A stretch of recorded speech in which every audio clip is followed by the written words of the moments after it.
Well, good morning and welcome to Frankly Speaking here on WYDC TV Big Fox. I'm your host, Frank Acom, and we are broadcasting live from the Hesselson studio here on Marcus Street in Corning. So glad that you joined us this morning. We have a very busy show in store for you today. Of course, our thoughts and prayers go out to all those affected by the Texas flooding.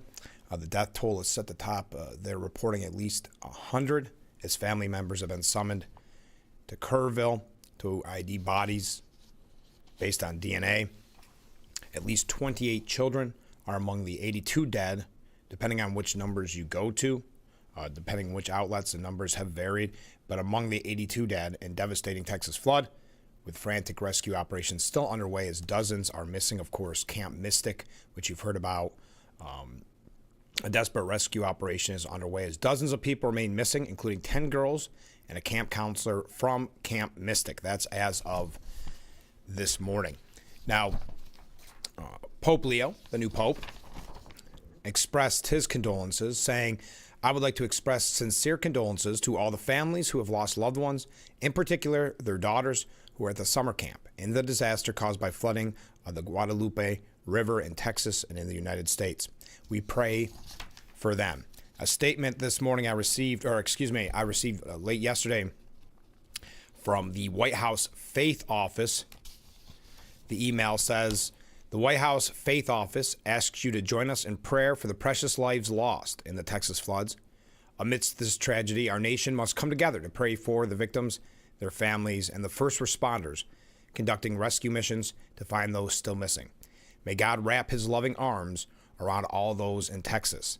Psalms 34:18, the Lord is near to the brokenhearted and saves the crushed in spirits." Now, Trump has signed a major disaster declaration to assist in Texas. He said, "I just signed a major disaster declaration for Kerr County, Texas, to ensure that our brave first responders immediately have the resources they need. These families are enduring an unimaginable tragedy, with many lives lost and many still missing. The Trump administration continues to work closely with state and local leaders. Secretary of Homeland Security Kristi Noem was on the ground yesterday with Governor Greg Abbott, who is working hard to help the people of his great state. Our incredible U.S. Coast Guard, together with state first responders, have saved more than 850 lives. God bless the families, and God bless Texas." Now, Trump plans to visit Texas on Friday to survey the damage from what is being called a 100-year catastrophe. That's what Trump told reporters. This is a 100-year catastrophe, and it's just so horrible to watch. He says he will probably go to Texas on Friday. "I would have done it today, but we just would have been in the way." It's early. We had a long weekend, right? Trump denied that cuts made by the Department of Government Efficiency, formerly run by Elon Musk, to the National Weather Service had any effect on the forecasting and response to the disastrous floods. We're going to talk about that in a moment because there are many trying to politicize this tragedy. "They didn't," he said to a reporter. "That water situation, that all is, and that was really the Biden setup. That was not our setup. But I wouldn't blame Biden for it either." An around-the-clock, full-throttle search and rescue mission remains underway as teams are combing the area, searching for survivors from the land, the sea, and the air. Again, some officials are trying to blame Trump's National Weather Service for a failure in warnings. As a search, rescue, and recovery efforts are underway, with Donald Trump signing a major disaster declaration, as I mentioned, local officials have accused the NWS of rolling out delayed warnings, especially in the hill country dubbed Flash Flood Alley in Kerr County, where the devastation has been the greatest. The federal agency issued a flood watch on Thursday at 1:18 p.m., estimating up to 7 inches of rain on Friday morning in south central Texas. A flash flood warning was issued at 1:14 a.m. on Friday, with a more extreme warning coming at 4:03. So DHS and Homeland Security tweeting out, "The mainstream media is deliberately lying about the events leading up to the catastrophic flooding in Texas. The National Weather Service executed timely, precise forecasting and warnings, despite unprecedented rainfall overwhelming the region. They even shared a list of the alerts that were sent. They provided a timeline of the proactive response by the National Weather Service. The National Weather Service provided over 12 hours of advance notice via the flood watch and over 3 hours of lead time for flash flood warnings, with escalated alerts as the storm intensified. Now, for whatever reason, and as I said, it's so sad when you see a tragedy like this happen and people trying to politicize it. It's nothing new, especially we saw it in Trump's first term. We've seen it so far in his second term. Rosie O'Donnell, who self-deported to Ireland, cast blame on President Donald Trump for the devastating flash flooding that has occurred in Texas. In a video on TikTok, Rosie O'Donnell criticized Trump for gutting all of the early warning systems and the weathering forecast abilities of the government, adding that the flash flooding in Texas were the results people would see more often. She continued to claim that Trump had put the United States in so much danger with his horrible decisions and by signing the big beautiful bill into law, adding that people will die as a result. What a horror story in Texas. The flash floods in Texas, the Guadalupe River, 51 missing, 50 missing, 51 dead, more missing, children at camp. And you know, when the president guts all of the early warning systems and the weathering forecast abilities of the government, these are the results that we're going to start to see on a daily basis, because he's put this country in so much danger by his horrible, horrible decisions and this ridiculously immoral bill that he just signed into law. Shame on him. Shame on every GOP sycophant who's listening and following the disastrous decisions of this mentally incapacitated president. You see something like this, a tragedy occurring, and the pictures are heartbreaking, and the stories that are unfolding as the kind of the cleanup is ongoing and the search for the missing. To take to TikTok to politicize this, to attack Trump and somehow the big beautiful bill, which was just signed into law on Friday. Now, it took a little bit longer than we thought it was going to, but it did eventually get signed into law. It passed on Friday, signed into law on Saturday. But to blame the flooding on Trump and a bill that was just enacted on Saturday goes to show you how blinded they are with their hatred of the president. So we wanted to give you an update on that to start the program. It is devastating. It is heartbreaking. Our thoughts and prayers go out to those in Texas.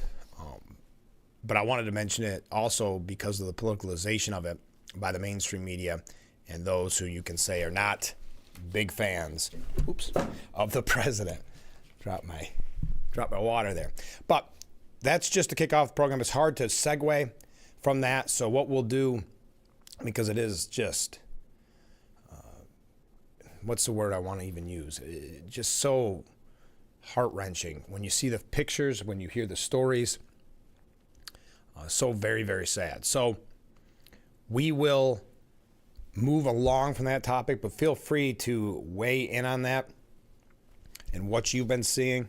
We are going to talk about the big, beautiful bill. As of Friday, like I said, when we were doing this program, it's kind of ongoing. Speaker Johnson said maybe it could be done as early as 7:30, 8 o'clock. Well, it was not done until much later. We're going to tell you what some of the commentary has been. How was your July 4th? I'll ask that question as well. Oh, and of course, the big news, I guess, Elon Musk is now going to start a third party, it is being reported. Again, I don't think, whatever you think about Elon Musk, I don't believe he has the political chops, so to speak. I know I've said this on the program and people have disagreed with me. I believe in many instances Elon Musk was a hindrance or kind of a problem for Trump on the campaign trail. Not the money, of course, donated. That's always helpful. But I'm saying when he was at a rally or when he gave a speech somewhere else or an interview, he was not always the most helpful for the president. So now he believes he is, I guess, maybe politically better in a way than Trump because he is not happy with the big, beautiful bill. So he is now taking it out, I guess, on what he deems a problem in this country with just a two-party system. Now, we know that isn't just a two-party system. We talked about this on Friday. There is numerous other parties. That's not to say they are successful, and that's not to say Elon Musk's is going to be successful. But we're going to take a look at that as well. But first, we need to take a short break. I see some extra waves coming in. Thanks for joining us on this beautiful Monday morning edition of Frankly Speaking. We will be right back. Stay with us.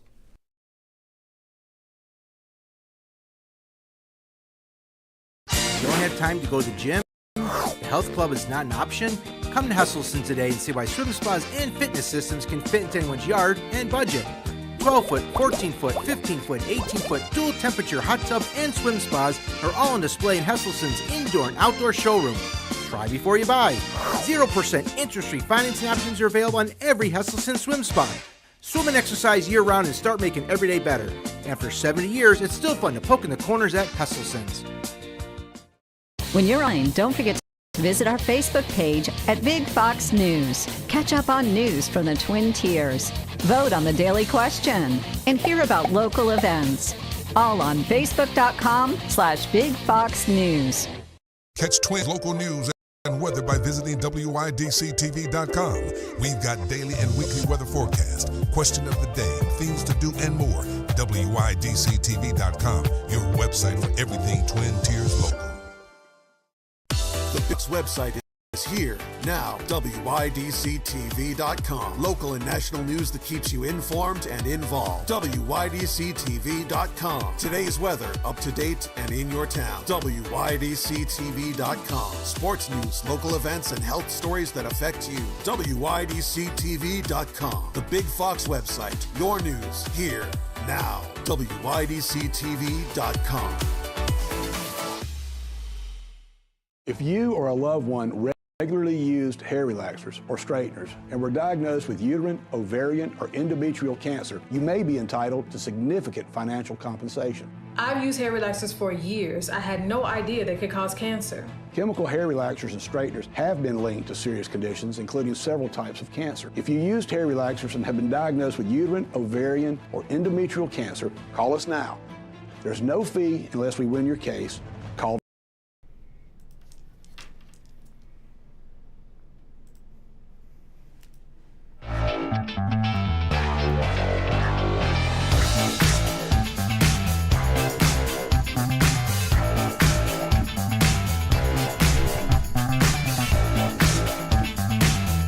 Frankly Speaking Roof Cam, brought to you by Boss Security in Horseheads. Contact them today for all your business and home security needs. We are back broadcasting live from the Hesselson studio here on Marcus Street in Corning. Thank you so much for joining us.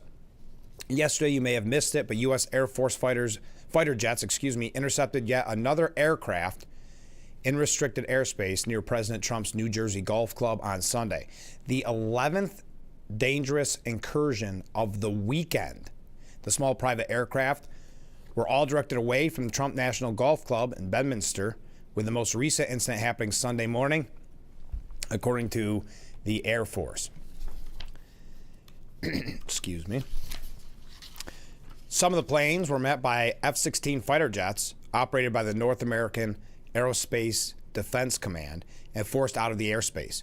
NORAD and the FAA aim to keep the skies over America safe, with close attention paid to areas with temporary flight restrictions to ensure flight safety, national security, and the security of the president, said General Gregory Gullett of NORAD.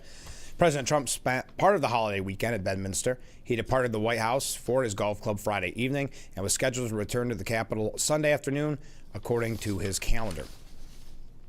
Fighter jets used what are known as headbutt maneuvers to get the attention of the civilian pilots during some of the interceptions this weekend. That involves cutting close across a target's nose so an air wake rattles their plane and draws their attention. Interesting. This weekend's incursions over the Bedminster airspace are just the latest in recent weeks, and NORAD has advised local pilots to thoroughly check local restrictions before taking the air. Quote, should the pilot of an aircraft happen to find himself intercepted by either fighters or helicopters, they should immediately come up on frequency 121.5 or 243.0 and turn around to reverse course until receiving additional instructions on one of those frequencies. Very interesting. Okay. I am making a mess today. My goodness. Okay. So the big, beautiful bill, the passage of the big, beautiful bill, as I said when we were doing the program on Friday, the votes were ongoing. The debates were ongoing. Hakeem Jeffries, I guess that is the new tactic. I'm not really sure how helpful it is, but that's the tactic, is to speak a very long time. He used his magic minute because he's only supposed to have a minute of the debate, but they call it the magic minute when you are the leader of the minority. So he spoke for I don't even know how many hours with, well, who had the great line when it was Mike Johnson's turn to speak after that? He said it takes a lot of words to lie. But before we read what some are saying about the big, beautiful bill, now the big, beautiful act, Congressman Nick Langworthy released a statement. Again, I know this is a little bit old, but we haven't had a chance to talk about it on the program. This was Thursday. I keep saying Friday. So Thursday, excuse me. I forgot we had Friday off. So Thursday was when we were live on the air talking about the vote. And then it was Friday, of course, when it was signed. Congressman Langworthy released the following statement after the passage of the One Big Beautiful Bill Act. Today, this is, again, Congressman Nick Langworthy. Today, Congress delivers a generational win for the American people. With the passage of the One Big Beautiful Bill, we are launching the next great American comeback and putting working families first once again. This bold, sweeping legislation rewrites the tax code to deliver the largest middle-class tax cut in history. It eliminates taxes on tips and overtime pay, provides substantial relief for senior citizens, expands the child tax credit to help families thrive, and lifts the arbitrary cap on the state and local tax deduction that punished homeowners in places like New York.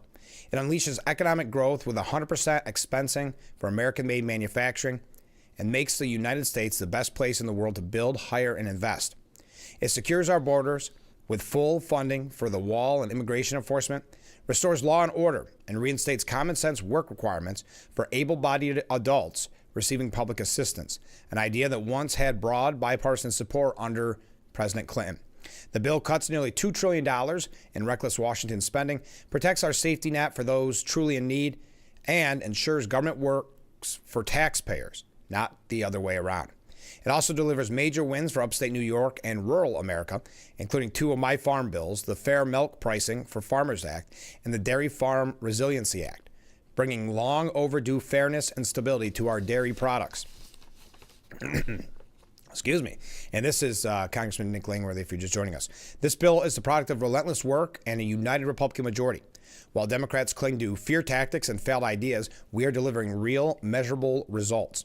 On the very day this bill passed, we saw a booming jobs report and a new trade deal announced.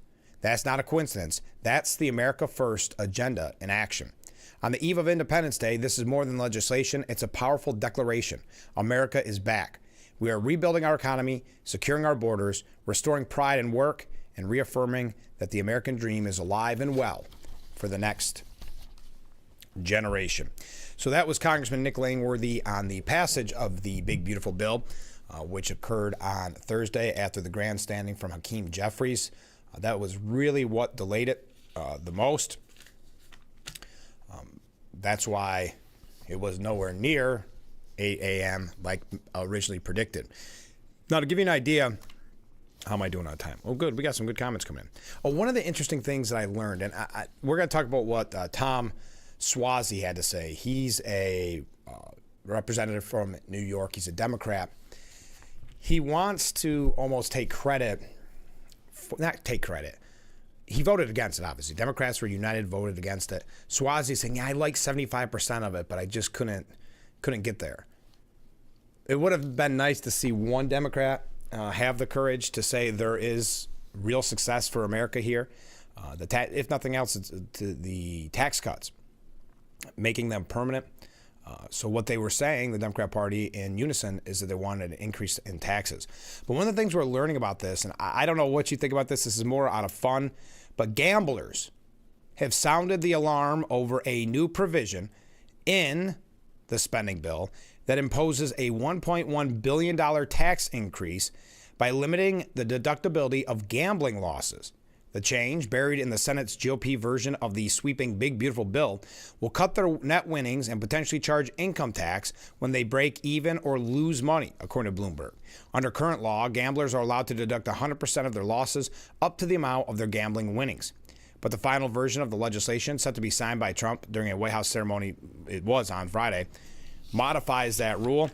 Beginning in 2026, only 90% of losses will be deductible, meaning some gamblers could owe taxes even when they break even or incur a net loss.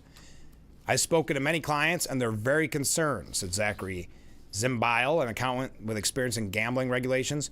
If you add a 10% penalty, it's going to eat at a lot of their profits. Under the current system, a gambler who wins $100,000 and loses $100,000 would report zero taxable income. Under the new rule, the same gambler would owe taxes on $10,000. So you get it. I don't have to go through all the numbers. They're filling some of the article here. Phil Golfond, a professional poker player who has racked up nearly $3 million in live tournament winnings, wrote, "You would make $200,000 during the year, but you would pay taxes if you made $700,000. Rufus Peabody, a professional sports bettor, highlighted the impact of the new provision on social media, explaining that it hits the losers too. Someone can lose money gambling and still owe taxes. Just something that you may not hear everywhere else. I found that to be interesting. That was a piece at the New York Post. But when we come back, Tom Suozzi voted against Trump's big, beautiful bill. We have other New York representatives weighing in on this. Also, how the Democrats are going to try to use it. But we also know the big story to come from this is that Elon Musk, not happy, we know that, with the big, beautiful bill, has now decided to start a third party. What do you think? The media is trying to present it as it's really going to hurt Republicans. It's going to split that Republican vote.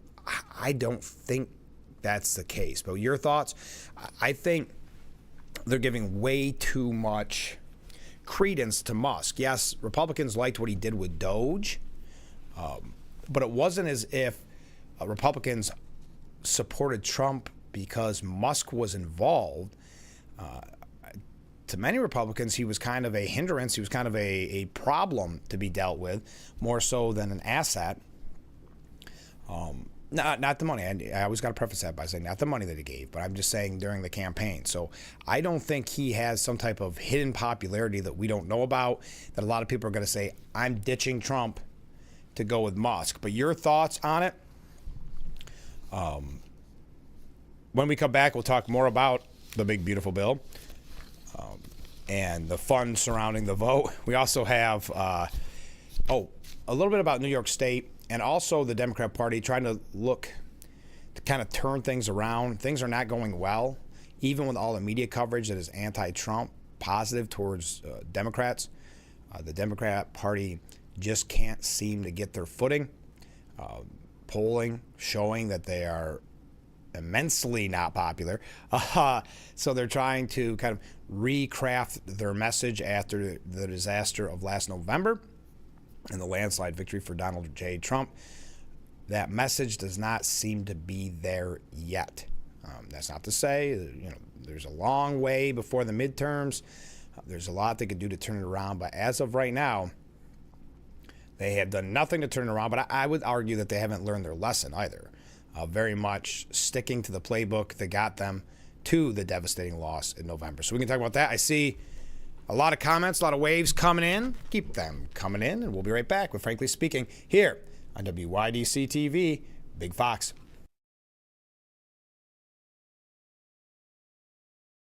When you're online, don't forget to visit our Facebook page at Big Fox News. Catch up on news from the Twin Tiers. Vote on the daily question and hear about local events. All on Facebook.com/Big Fox News.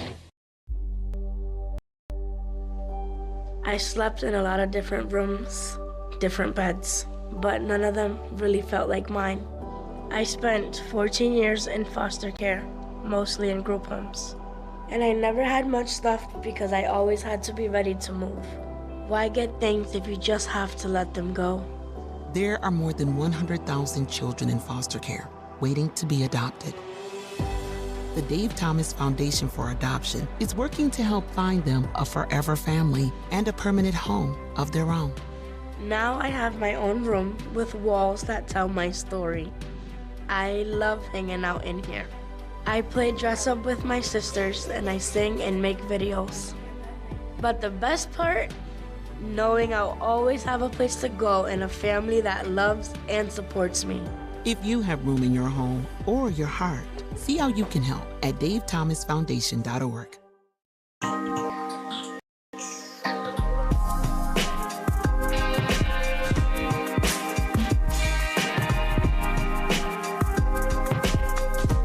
Haley Livingston, Big Fox News, Corning, New York. Big Fox 10 p.m. News is the first primetime local news for the Twin Tiers. Our reporters, Haley and Dante, scour the southern tier to bring you up-to-date news regarding local businesses, economics, and how national decisions impact our area. If you're not near a TV, don't worry. You can also catch our 10 p.m. news live on WYDCTV.com/livestream. Don't miss Big Fox 10 p.m. news on WYDC, on TV, or our website.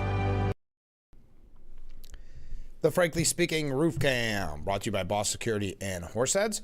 Contact them today for all your business and home security needs. We are back, broadcasting live from the Hesselson studio.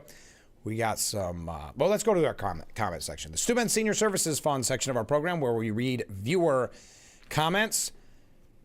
It is safe to say we have not too, well, let me reword that. It's safe to say a lot of people that watch this program do not care for Rosie O'Donnell. I am not going to read some of those messages, but I do appreciate the sentiment. Not big fans of Rosie out there. Okay, comment from a viewer. Good morning, Frank. Well, good morning, Mark. Hope you had a nice 4th. I saw that Jeffries was on the podium for over 8 hours. What a joke. It was ridiculous, holding up the vote and all the people around him saying, take your time. Yeah, I just don't understand the point. It's the same with Cory Booker. It wasn't even technically a filibuster. I mean, there was nothing he was stopping. In this case, you're just delaying it. One representative even falling asleep. They had to get her out of the C-SPAN camera range because she was caught napping a few times during the speech. And she happened to be right behind Hakeem Jeffries, so not a very good look. It is ridiculous. I don't know if this is what the resistance is all about, if this is what Democrats have signed up for, if they're saying, thank heavens we have Hakeem Jeffries there wasting time. It's like I said, it's kind of the playbook of the Democrat Party right now. A lot of hot air and no substance. Nothing being accomplished. So I appreciate your point, Mark. A comment from a different viewer.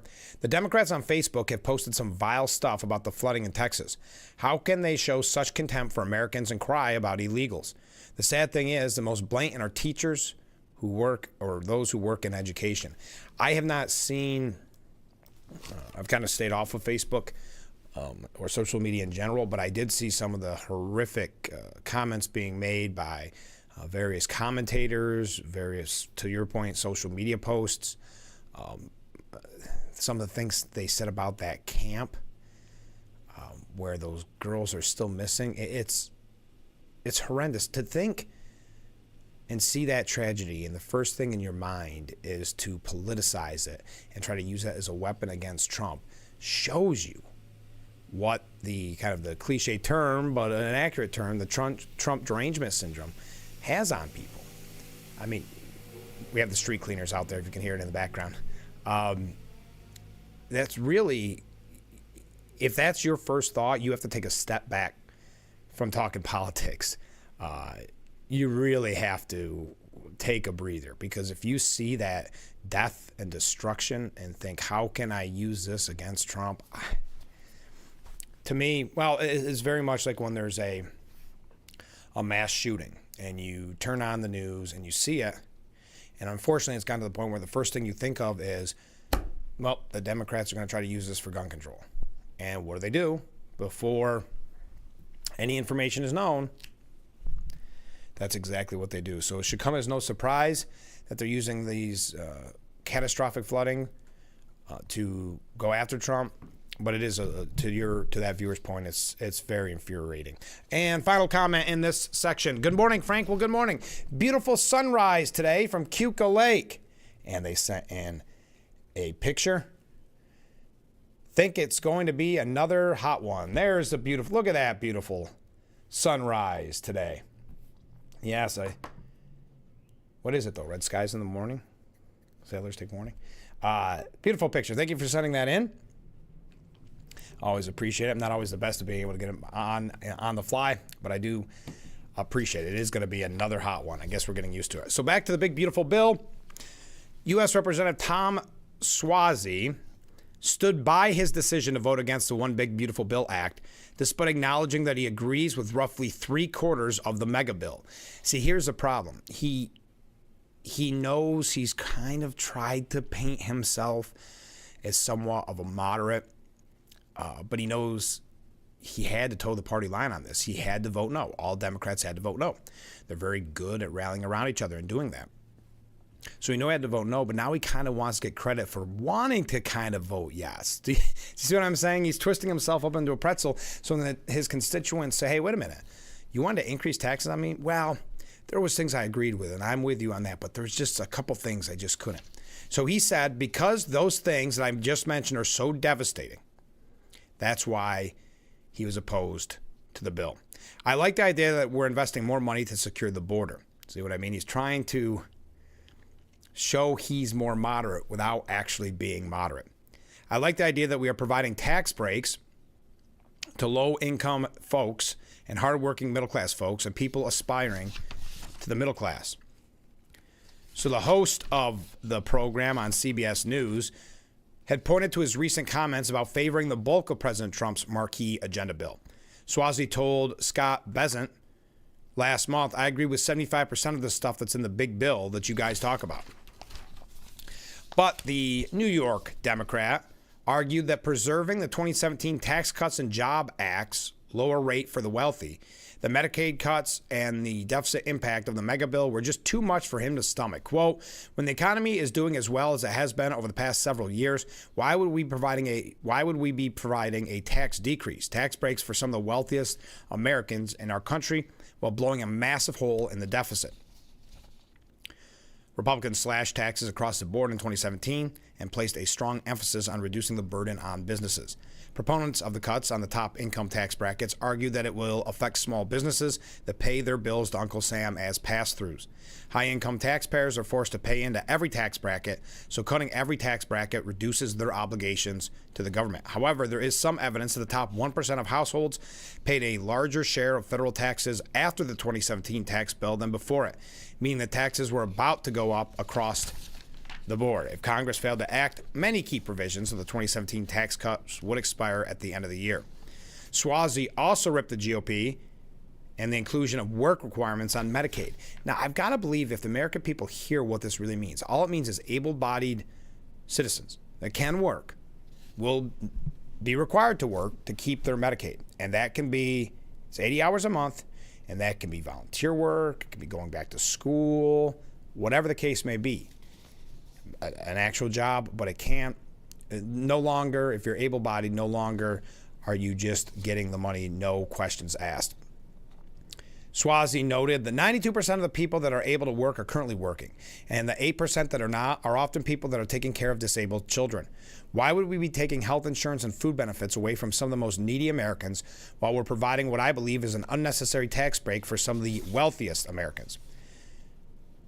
Now, we know all about the mega bill, the big, beautiful bill.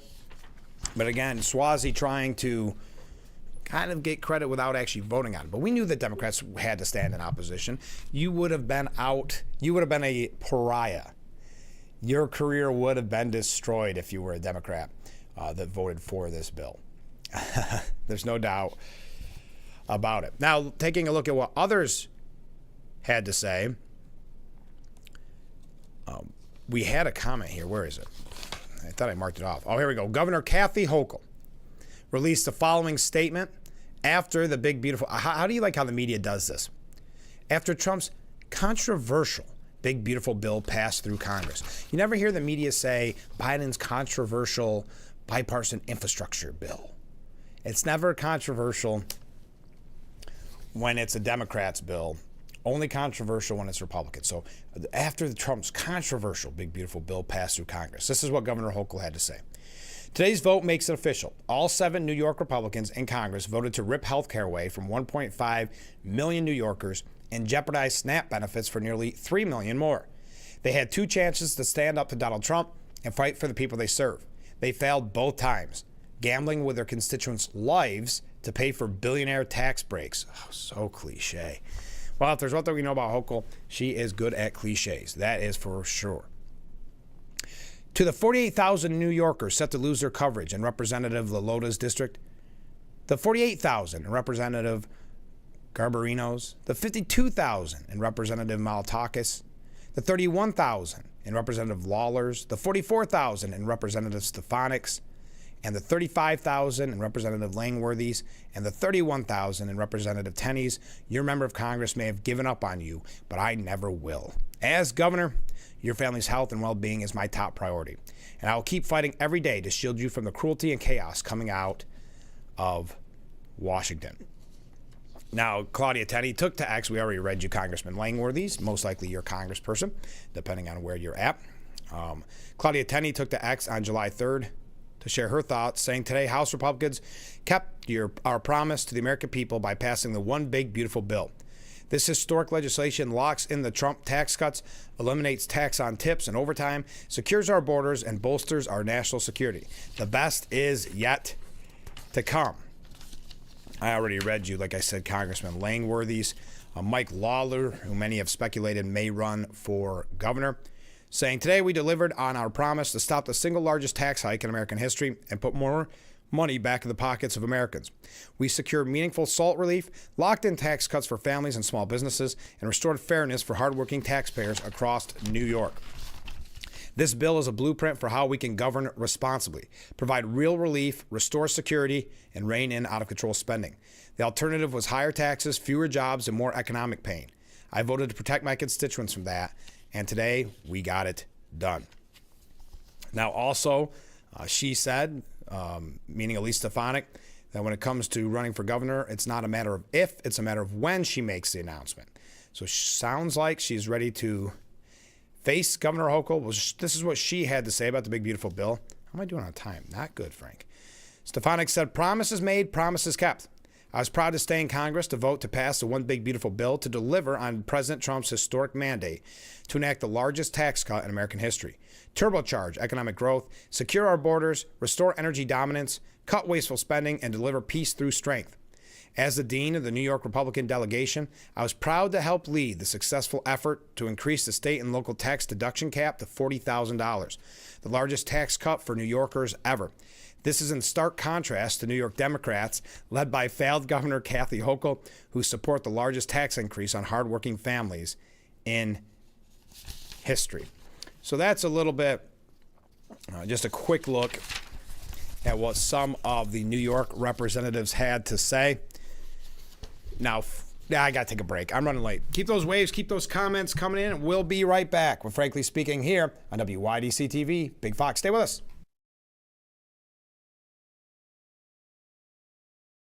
Attention, Elmeron may lead to vision loss. If you have suffered vision problems after taking Elmeron to treat bladder pain, call the Hearn Law Firm. Elmeron may be responsible for your vision problems, and you may deserve compensation for your injuries.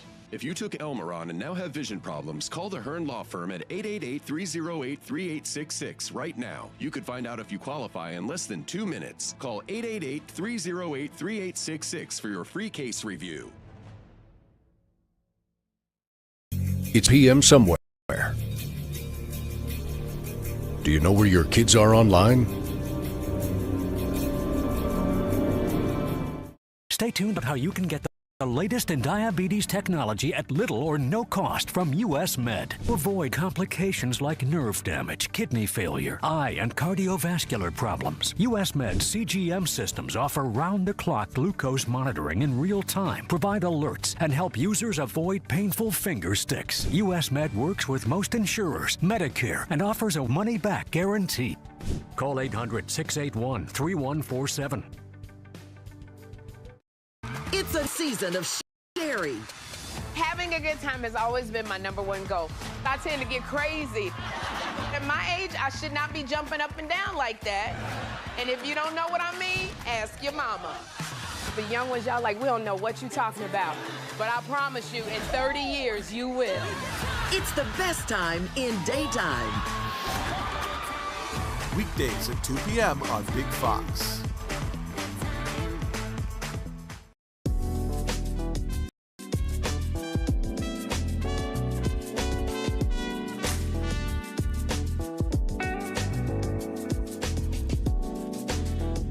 Dante Brown, Big Fox News, Corning. When I'm in Elmira and Corning. The Frankly Speaking Roof Cam, brought to you by Boss Security in Horseheads. Contact them today for all your business and home security needs. We are back, broadcasting live from the Hesselson studio on Market Street in Corning. Thank you so much for joining us this morning. Comment from a viewer during the Student Senior Services Fund section of our program. It is good to hear the Democrats are about saving lives now. No doubt they will now all be anti-abortion. Thank you very much. Former Treasury Secretary Larry Summers said on ABC's This Week that the big, beautiful bill made him embarrassed for his country on the 4th of July. What your people have been describing is the biggest cut in the American safety net in history. The Yale Budget Lab estimates that it will kill over 10 years 100,000 people. That is 2,000 deaths a day. What?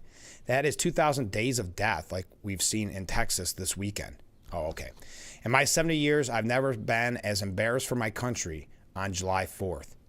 These higher interest rates, these cutbacks in subsidies to electricity, these reductions in the availability of housing, the fact that hospitals are going to have to take care of these people and pass on the cost to everybody else, and that's going to mean more inflation, more risk that the Fed has to raise interest rates and run the risk of recession, more stagflation.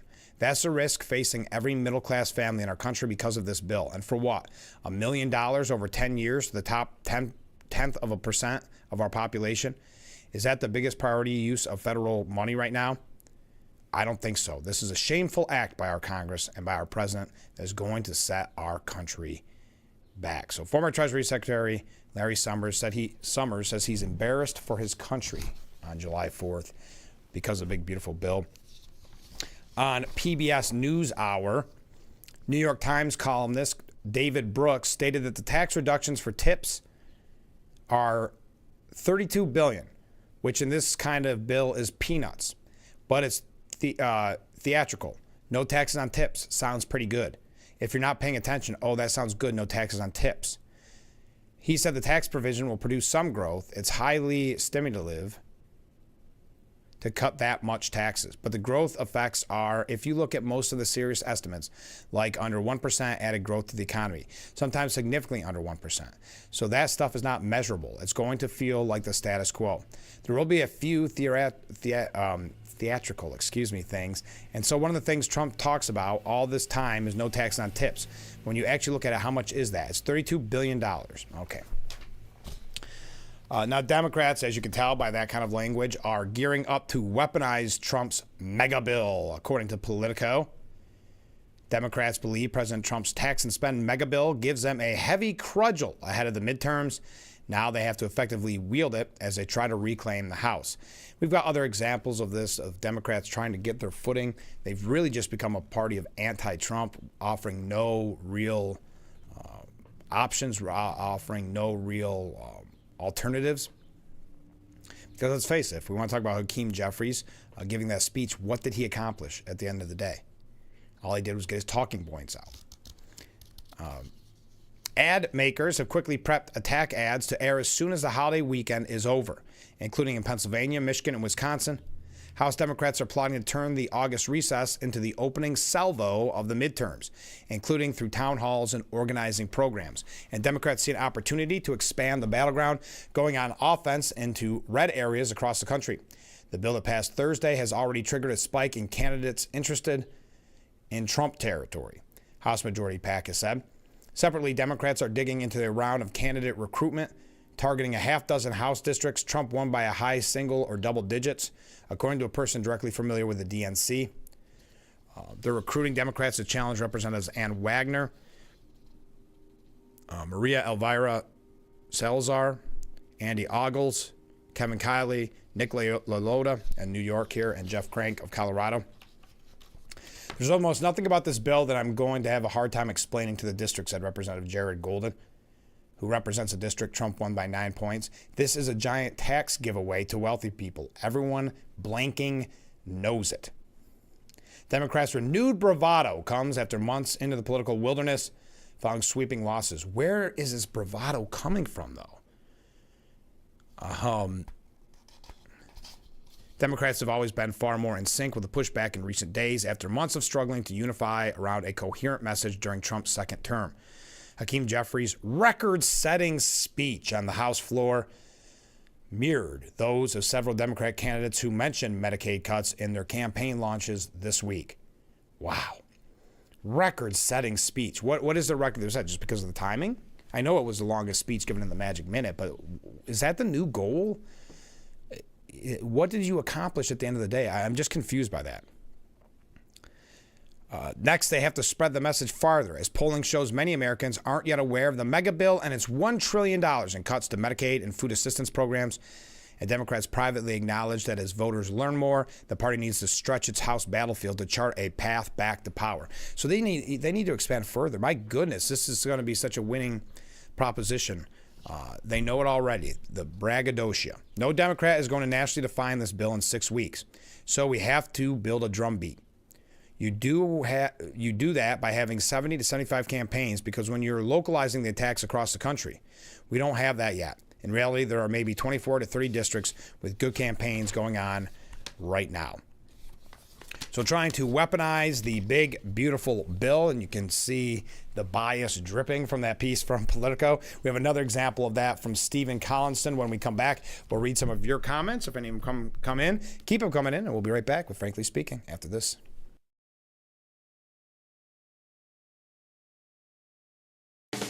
Is it time for your next oil change? Are you too busy to do it yourself? Let the professionals at Quick Lube do it for you. With 2 locations better to serve you, Quick Lube makes it easy. Get your oil and filter changed and never leave the comfort of your vehicle. No appointment is needed. Just drive up and let Quick Lube do the rest. Keep your motor humming with Quick Lube on South Main Street in Elmira and Chemung Street in Horsehead. But you want to save hundreds when Liberty Mutual customizes your car insurance. That's great, but can you ask your friend to stop digging into the green? I can ask, but he's not going to. Only pay for what you need. Liberty, liberty, liberty, liberty. Stay tuned to find out how you can get the latest in diabetes technology at little or no cost from U.S. Med. Avoid complications like nerve damage, kidney failure, eye and cardiovascular problems. U.S. Med's CGM systems offer round-the-clock glucose monitoring in real time, provide alerts, and help users avoid painful finger sticks. U.S. Med works with most insurers, Medicare, and offers a money-back guarantee. Call 800-681-3147. Catch Twins local news and weather by visiting WYDCTV.com. We've got daily and weekly weather forecast, question of the day, things to do, and more. WYDCTV.com, your website for everything Twins. The Frankly Speaking Roof Cam, brought to you by Boss Security in Horseheads. Contact them today for all your business and home security needs. We are back, broadcasting live from the Hesselson studio on Market Street in Corning. Let's go to the Steuben Senior Services Fund section of our program, where we read viewer comments. First up, Larry Summer taking credit for the Clinton economy when everyone knows it was Newt Gingrich and Republicans controlled spending under Clinton. Yes, when they took over the House. It was very much Newt Gingrich and the Republicans. Very good point. Thank you. Comment from a different viewer. Good morning, Frank. Well, good morning. My online search for the number of billionaires in New York says there are 123 in New York City. Hochul should tax their tax break to save the state. Thank you very much. And I think that's when you lose even more of the billionaires that we've already lost. Democrats tried to spoil Trump's victory party by slamming his greatest domestic win, says Stephen Collinson. Is this the start of something bigger or the beginning of the end of the GOP House majority? You would think, and I don't know where this is coming from, you would think that they've already won the midterm. I mean, this bill is going to make it so easy, according to Politico, according to Stephen Collinson from CNN, so easy for Democrats to take back the majority. President Donald Trump's triumph in forcing his massive agenda bill into law before his July 4th deadline was the most significant domestic triumph of his 2 terms in office. And his show of dominance is forcing Republican holdouts to back down, has left GOP leaders wanting more at a time when his presidency is gathering momentum at home and abroad. It was a holiday weekend of celebration for the Republican Party. Though shock over the unspeakable tragedy in Texas, where flash flooding claimed many lives and swept away young girls at the summer camp, kept some of the heat out of partisan clashes on Sunday talk shows.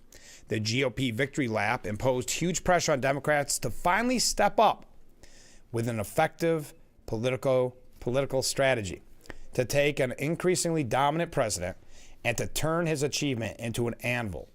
Party leaders will now anchor their midterm election strategy for next year on their warning that Trump's law further enriched his billionaire friends and stuck working Americans with the bill. Kentucky Governor Andy Beshear saying, "I cannot believe Congress was willing to pass this. I mean, it is awful." Beshear, who's thinking about running in 2028, warned the bill could end Medicaid for 200,000 people in his Commonwealth alone and would buckle state budgets. Representative Ro Khanna pressed home the New York Democratic offensive against the new law. Quote, "I just don't think they're taking away the health care for the Medicaid cuts and food assistance to give the tax breaks for their very wealthy is going to be a good for working and middle-class Americans." But House Speaker Mike Johnson doubled down Sunday on a plan to pass 2 more bills packed with Trump priorities using reconciliation. The budgetary trick that GOP used to ram through the president's tax cuts, along with huge boosts in spending on border enforcement, carbon energy, and defense. And he predicted Democrats would fail to make Trump's bill a political loser for the president, saying, quote, "Everyone will have more take-home pay. They'll have more jobs and opportunities. The economy will be doing better, and we'll be able to point to that as obvious results of what we did." Republicans deny the Democrats' claim about the effect of cuts to Medicaid, potentially the most emotive and politically sensitive aspect of the bill. Treasury Secretary Scott Bessent said on the State of the Union the new work requirement for access to the program would preserve its viability and do nothing to hurt the most vulnerable Americans. And despite multiple independent assessments that the new law is a gift to the rich, Bessent highlighted its move to cut taxes on tips for some service workers for several years as proof that Trump had reoriented the economy towards workers. Bessent called his boss the most economically sophisticated president we've had in 100 years, maybe ever. But legislation this size and complexity, which has left many Americans unsure of what is actually included, always triggers a messaging war. Republicans, for instance, falsely presented the Affordable Care Act as a massive far-left takeover of government health care. On the way to winning back the House in 2010, Democrats hope to inflict similar punishment on Trump. Well, their messaging is always the same. And we talked about this with Joe Semplinsky not that long ago. It's going to end Medicaid. It's going to end Social Security. It's so cliche that all the money's going to the rich. I mean, if they're having trouble coming up with their messaging, they had this written 100 years ago. It's the same. It's been in their political toolbox for decades now. It's pathetic, but that's going to be the message. But I realize we're running late. Got to get ready to wrap up our number 1. So stay with us. We'll be right back. It's 10 p.m. somewhere. Do you know where your kids are online?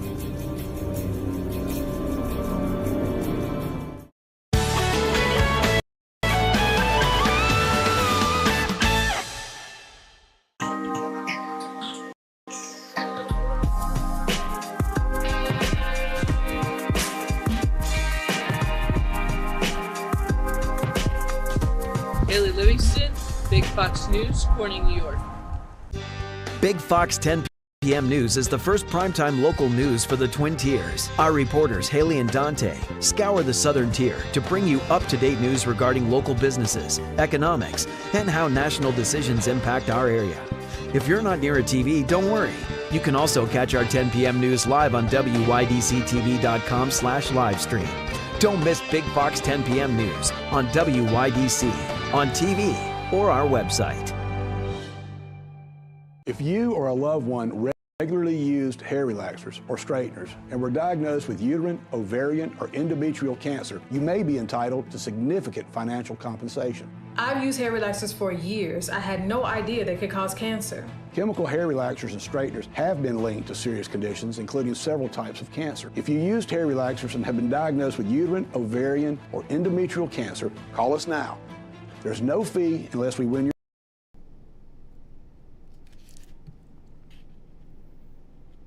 The Frankly Speaking Roof Cam, brought to you by Boss Security and Horseheads. Contact them today for all your business and home security needs. We are back, broadcasting live from the Hesselson studio here on Market Street in Corning. Let's go to the Stu Ben Senior Services Fund section of our program. Stu Ben Senior Services, empowering seniors to age at home.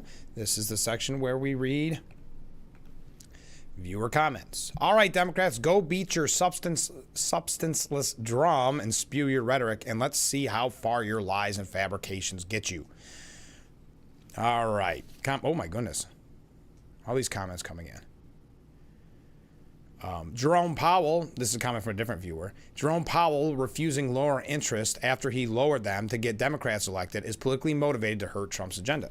Yeah, it's one of the many pieces that people are using. It's just like we talked about when they said we got to make sure that the Politico had that article before the election, or before Trump was sworn in, which was, okay, you nameless, faceless bureaucrats, do your job. Get in there and stop the agenda that the American people overwhelmingly voted for. It's the same here with Jerome Powell. He knows that any little thing that could be a fly in the ointment, and little by little, death by a million paper cuts, right? I see a lot of comments coming in. We're going to kick off hour number 2 with those comments. Keep them coming in so we can start off the top of the second hour with your comments. So again, Stephen Collinson, Democrats try to spoil Trump's victory party by slamming his greatest domestic win. So will they be able to get their message out there? Their message, of course, which is always the same. As that one viewer said, substanceless drum and spew your rhetoric. It's the same old thing. But it has led to Elon Musk starting a third party. He doesn't like the one big beautiful bill. We're going to talk about that in the next hour. We also have some New York State issues if we have an opportunity to get to them. Also some other Trump news, not just on the big beautiful bill. But we know what the messaging is going to be on the big beautiful bill. So it does come as no surprise. But will it help Democrats in the midterms? If you read Politico or CNN, you would think the Democrats have already won because of this bill. It is so predictable, isn't it, folks? On this Monday morning, so predictable. Hey, we got to take a break. Stay with us. Hour number 2, mere moments away. We'll be right back after this.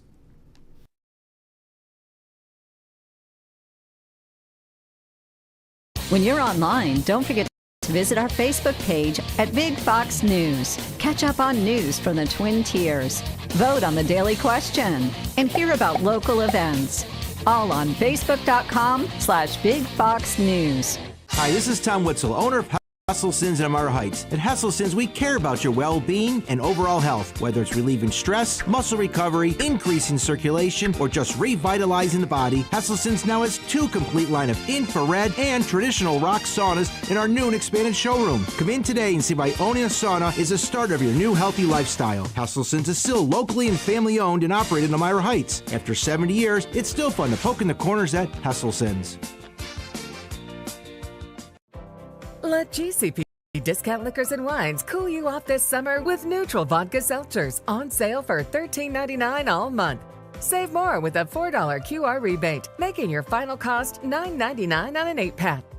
750 milliliter Dr. Frank dry or semi-dry Riesling, normally $16.99, is on sale this month for $13.99 a bottle.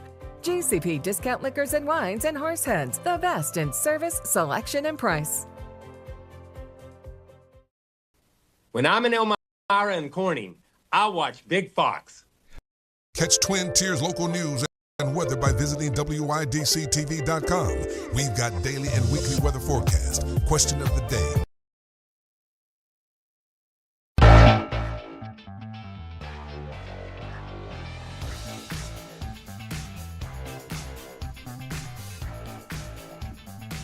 It's hour number 2 of Frankly Speaking, broadcasting live from the Hesselson studio. Thank you so much for joining us. So many people on the street out there this morning. Hour number 2. I'm your host, Frank Aiken. We are broadcasting live from the Hesselson studio here on Market Street in Corning. Let's go to... I'm going to wait and read the comments because I have other ones coming in. I didn't get to all of them. We'll wait and read those in the next segment. But we were talking... we haven't really dove into it yet, but Elon Musk said he's carrying out his threat to form a new political party after the fallout with President Trump. He's calling it the America Party. Okay.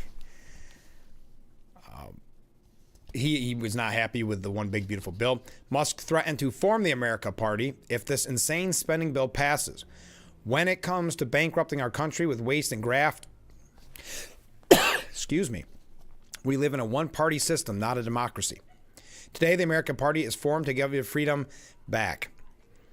Asking about the reporters, or about efforts by reporters on Sunday afternoon as he prepared to return to Washington from his home in New Jersey, Trump called Musk's proposition ridiculous, going on to tout tremendous success with the Republican Party. The Democrats have lost their way, but it's always been a two-party system, Trump added, and I think starting a third party just adds to confusion. It really seems to have been developed for two parties.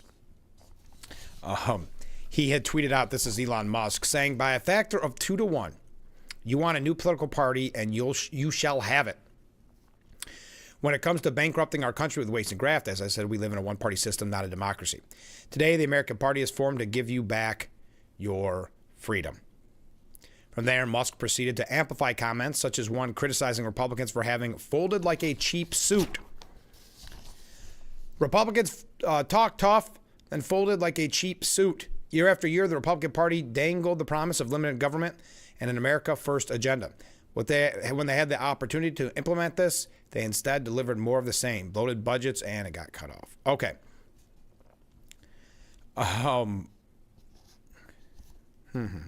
Anyway, so Musk seems to have, I don't know, I don't like when people try to diagnose somebody or something, but there are a lot of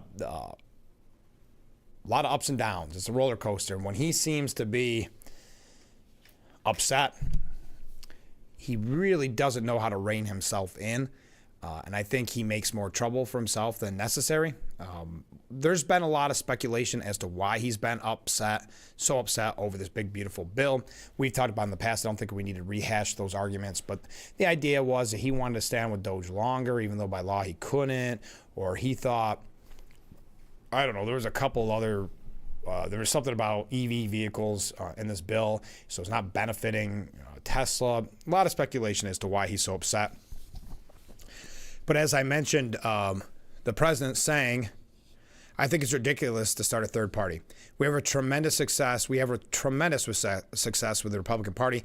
The Democrats have lost their way, but it's always been a two-party system. I think starting a third party just adds to confusion. It really seems to have been developed for two parties. Third parties have never worked, so he can have fun with it, but I think it's ridiculous. Shortly after speaking about Musk, Trump posted further comments on Truth Social saying, I'm saddened to watch Elon Musk go completely off the rails, essentially becoming a train wreck over the past 5 weeks. Well, it is true ever since he was done with Doge. And there's other people that have thought, he really became accustomed to the big rallies and people cheering for him. And, the big parties after the inauguration and just the attention, having an Oval Office meeting, speaking with reporters as the flashbulbs, so to speak, go off, that he kind of got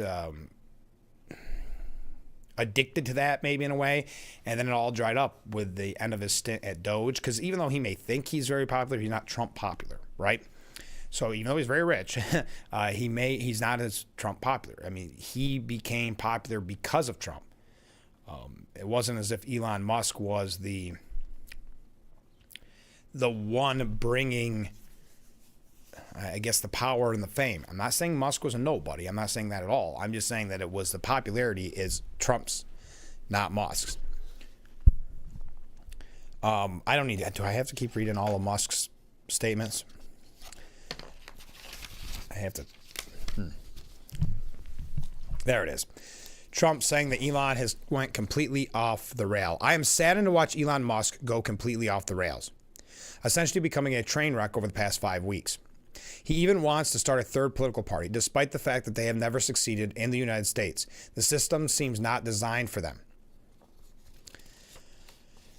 He continued, this one thing, third parties are good for, the one thing, third parties are good for is the creation of complete and total disruption and chaos.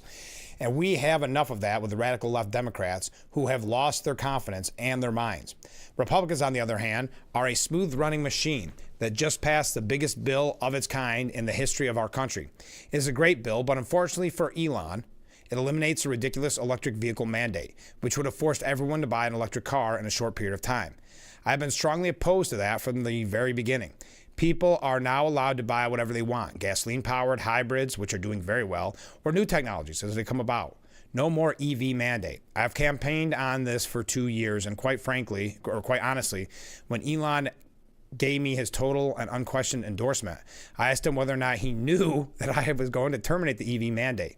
It was in every speech I made, and in every conversation I had. He said he had no problem with that. I was very surprised. Additionally, Elon asked that one of his close friends run NASA. While I thought his friend was very good, I was surprised to learn that he was a blue-blooded Democrat who had never contributed to a Republican before. Elon probably was also. I also thought it inappropriate that a very close friend of Elon, who was in the space business, run NASA, when NASA is such a big part of Elon's corporate life. My number one charge is to protect the American people. Jared Isaacman should have never been picked. Trump did the right thing by pulling him, said one anonymous source. All right, so that's kind of the back and forth war between the two. Now, the Telegraph wants you to be scared that Musk's America Party could split Republicans. That's what Trump allies are fearing. Elon Musk's plan to launch a new U.S. political party could split the Republicans. Donald Trump allies have warned on set. Well, we know what he said. Given the razor-thin legislative margins, that could be enough to serve as the deciding vote on contentious laws, ensuring that they serve the true will of the people. Now, Scott Bessent scoffed at Musk. We're going to talk about that. Do you think, we'll talk about that in a second. Do you think that Musk has some hidden popularity that we're not quite aware of, that this will hurt Republicans? Scott Bessent said, look, the principles of Doge were very popular. I think if you looked at the polling, Elon was not. However, Laura Loomer, a leading MAGA influencer who was close to Trump, warned the move could trigger Republican defections and split the party's base. I predict Tucker Carlson, Marjorie Taylor Greene, and Thomas Massie will join the New America Party to spite President Trump, she posted. Wow. Why would that be?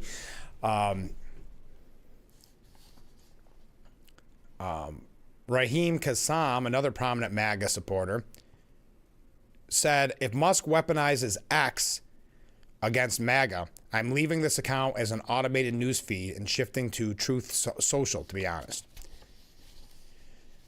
So a little bit of back and forth on this.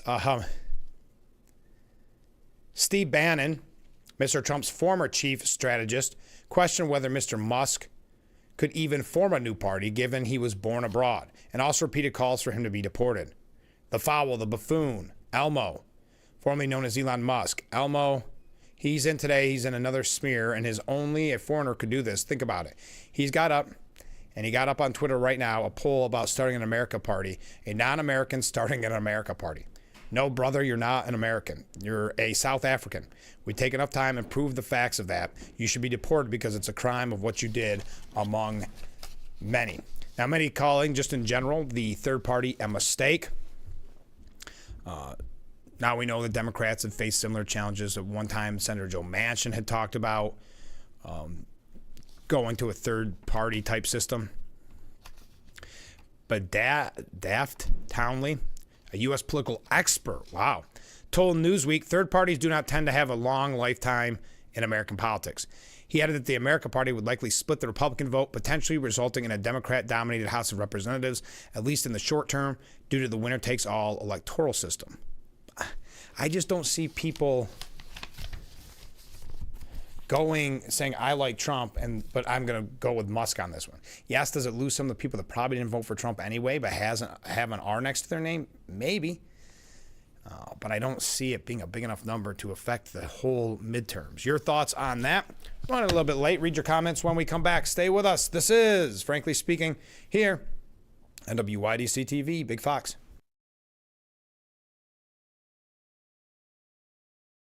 Attention, Elmeron may lead to vision loss. If you have suffered vision problems after taking Elmeron to treat bladder pain, call the Hearn Law Firm.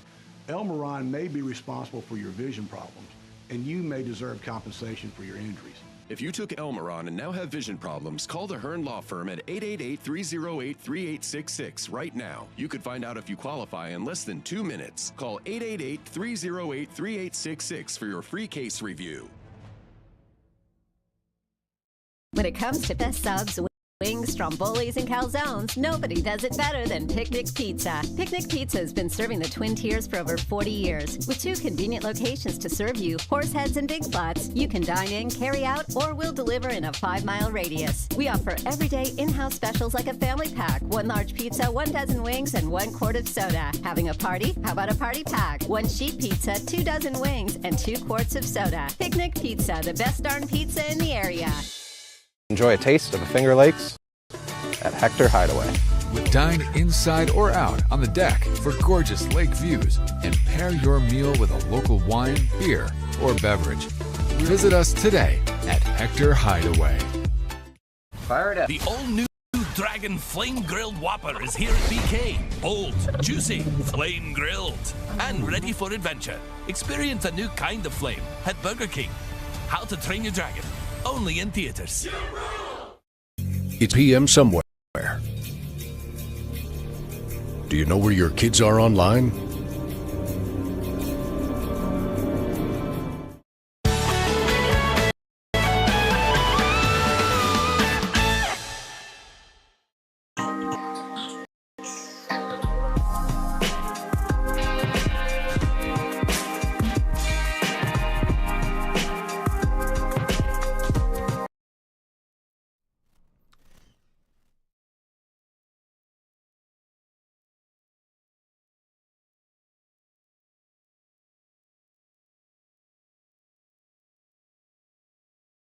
The Frankly Speaking Roof Cam, brought to you by Boss Security in Horseheads. Contact them today for all your business and home security needs. We are back, broadcasting live from the Hesselson studio on Marcus Street in Corning. It's time for the Steuben Senior Services Fund section of our program, empowering seniors to age at home. This is where we read viewer comments, and we've got a lot of them. First up, what worries me about Democrats is that they are allegedly adults but act like children. And these children want to run our country? Thank you very much. Comment from a different viewer. How did people who refuse to work become America's most vulnerable? That's a fair point. I always thought it was women, children, and disabled. Democrats prefer military-aged men from other countries over Americans. You raise a good point. When is it those that refuse to work and just want to live off the government dollar, when do they become America's most vulnerable? That's a very fair point. Comment from a different viewer. Hope Trump is able to redo census before midterm time for Americans vote to count in Democrat districts. I don't think so. Isn't the census every 10 years? So no, I don't think that will be done in time. Comment from a different viewer. I have been trying to figure out what Musk is objecting to. As far as I can figure, is that he is mad because there's no EV mandate in the big, beautiful bill. But for him to say that the BBB is going to bankrupt the U.S. when he was running Doge is ridiculous. Just take a look at the number of jobs that are being added. Comment from a different viewer. Jeffries talking about nothing for hours just shows Democrats have no new ideas or good suggestions for bettering America. You know what they say, if you can't make your point in 10 minutes, you don't have a point. That's very fair. That's sort of what Mike Johnson said after Jeffries' record-breaking, history-making speech. Boy, the media and the Democrats right now are in love with long-winded speeches that accomplish absolutely nothing. Comment from a different viewer. You can't blame Musk for his position. He worked so hard to save us money. A third party isn't the way to go. We have to get the fake conservatives out of the Republican Party. So thank you to everybody sending in your comments. Great comments there. As I mentioned, Treasury Secretary Scott Bessent scoffed at Musk's New America Party. Look, the principles of Doge were very popular. I think if you looked at the polling, Elon was not, he told the State of the Union. Well, and that's kind of been my argument for the beginning, even back during the campaign. I just don't think Elon Musk has the popularity. I don't think he's that well liked. I think in very many ways it hurt Trump during the campaign, where Republicans almost had to find a way to defend what Musk had said or what he did or when he was dancing or whatever the case may be. Continuing, I guess Bessent and Musk have had some beef in the past that has been reported. Despite their relationship, Bessent has previously downplayed friction with Musk, telling the Post he's more ninja-like, while Musk fancies himself more of a Viking. I believe that the boards of directors at his various companies wanted him to come back and run those companies, which he is better than anyone. So I imagine those board of directors did not like this new political party announcement yesterday and will be encouraging him to focus on his business activities, not his political activities. We talked about this last week at some point.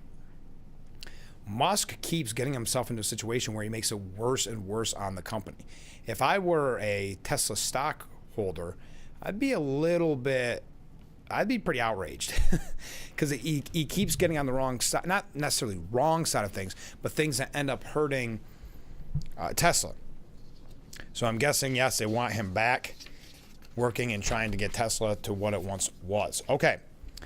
Now, Daniel Huff at the New York Post. Daniel Huff, speaking of Doge, and he's a former White House lawyer in the Office of Presidential Personnel and was a senior advisor to Project 2025. He says to tame Washington, we need a Dodge 2.0, but done right this time. The Senate parliamentarian gutted major cost savings at the heart of the Republican reconciliation bill that Trump signed Friday. So he must resume Doge efforts immediately. In Silicon Valley terms, Doge had product marketing fit. It just didn't have the right tech stack. This time the White House must get the architectural right. Step one is understanding what went wrong. Doge's failures stem from three fundamental flaws that doomed the effort from the start. The first was structural. Don Devine, who ran the Office of Personnel Management for President Ronald Reagan, warned that creating a new agency to shrink government never works. It only causes confusion, diffusion of responsibility, and more bureaucracy. It also ignores that in Washington, the coin of the realm is power. Doge was a new agency made up out of thin air with zero inherent legal authority. And cabinet secretaries naturally bristled at an outside third party meddling in their agencies. They wanted to control the change, and they possessed the legal authority to do so. Instead, as secretaries were confirmed, they moved quickly to throw off Doge's yoke. By late February, Musk faced a revolt as top officials countermanded Doge's 5 weekly accomplishments order. An explosive cabinet meeting in early March, ending with Trump telling Musk to make changes with a scalpel, not a hatchet. Musk's second problem was a legal one. Private sector experience can't prepare anyone for the labyrinth of administrative law the liberal activists used to stymie progress. Doge lacked a dedicated legal team within the Justice Department focused solely on its policy reforms and preventing unforced errors. For example, Doge lowered NIH cap on allowable research overhead from 69% to 15%, explaining that private foundations allow for zero such funding. But it made the cap retroactive, jeopardizing the reform in court. The third sin was flash. Even as Doge's publicity invited legal challenges and increased the pressure to meet publicly proclaimed wildly optimistic targets. Doge's $1 trillion in promised cuts will strain to hit $150 billion. We had a saying in the White House during Trump's first term, and it proved true here. Whales that surface get harpooned. Musk acknowledged as much on X last week, admitting that his attention-getting antics lacked empathy. Fortunately, the source code exists to re-engineer the Doge mission with bold, swift, high-impact moves. The White House must implement 3 critical components to make Doge 2.0 work. First, empower cabinet control. The White House should give cabinet secretaries direction, then let them make reforms themselves. Trump must give each cabinet member mandatory workforce reduction goals, the same way tech sales teams have strict quotas. Faced with a requirement, for example, to trim 25% within 6 months, agency heads will snap into action and will feel personally responsible for performance. The federal government works best when it functions as designed, with the president, not a third party, telling the cabinet what to do. Second, the White House must assemble a dedicated legal defense team within the Justice Department focused solely on reform policies and get each agency's general counsel on board with the efforts. These lawyers will catch pitfalls early and will go the extra mile to defend policies they helped write. For example, 3 lawyers must aggressively demand injunction bonds to rein in activist district court lawfare. Finally, Doge 2.0 must execute in stealth mode. Follow the example of the Obama administration. While initially pursued amnesty for undocumented aliens by relaxing enforcement via phone calls without making a public announcement, they made it much harder for Congress to learn what was happening or to attack it in court. The same quiet execution model applies here. Trump must pursue smart, quiet rollouts, not splashy launches. This was the model by former boss Josh McEntee used to reform personnel in Trump's first term. Watching Musk leave Washington in frustration brings to mind the Roman historian Livy. As the Republic collapsed, he lamented, "We can endure neither our vices nor the remedies needed to cure them. America need not repeat Rome's fate, but only if we abandon failed approaches and embrace methods that actually work. The clock is ticking." I thought that was a really good point as we talked about Doge. We do have a couple of New York State issues that I have to get to. And then we are going to jump back into a little bit here about the Democrat Party trying to get their message out there.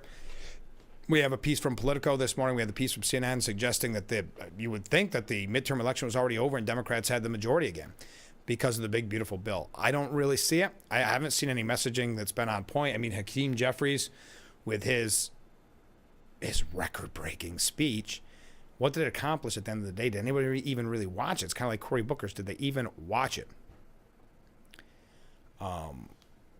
Because most people just want to see if it's going to pass or not. Him trying to get the word out there about the threat to Medicaid or the threat to Social Security or the same old cliche things. Or what did he do at one point? Was reading constituents' letters. I don't know if the Democrat Party is happy with that performance. Who am I to judge otherwise? Now we will read some of your comments when we come back. A couple of just quick New York updates. I obviously don't want to talk too much about the New York City mayoral race, but there's a couple interesting things that have come out about Mamdani that we may want to get to, and then the Democrat Party, and then Trump in general. Some breaking news coming out of the Trump administration, so we'll talk about that as well. Stay with us. We'll be right back, frankly speaking, here on WYDC TV. Big Fox, please stay with us.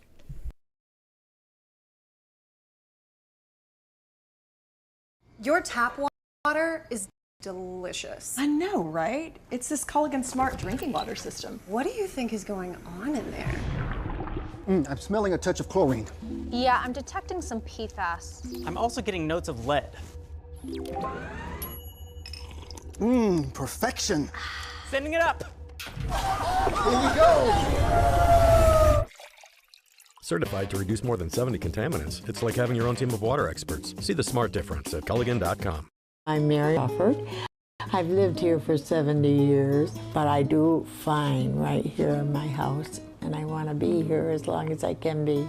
And I feel comfortable knowing that if something happened to me, someone would know because of the cameras that are installed in various spots in my home. That has been a wonderful gift to me to be able to have that security and that support from Full Circle America, and that's what it's all about. Hey, this is John Streeter.